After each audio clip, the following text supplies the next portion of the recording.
करना न जगाए।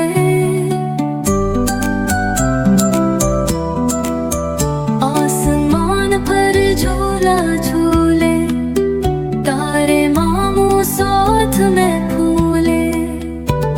बादल आए खेलने मामू से, लुका छुपी खेले चांदों से। हल्की हल्की छन्ने हवा, चांद ने गावा मीठा गाना। चंद्रमा मामू बोले ओ बच्चों मेरे पास तो, मैं तुमको कैसे सुनाऊंगा, परियों की दुनिया दुखियाऊंगा।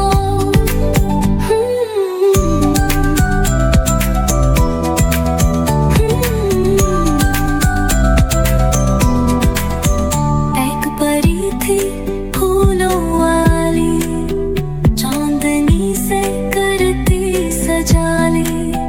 एक परी थी हंसमुख रानी, चमकीली आंखें चांद की जानी। तारे हंस कर नाचने लगे, बादल मामू भागने लगे। जुगनू भी आकर चलने लगे, घास पे बैठ कर हंसने लगे।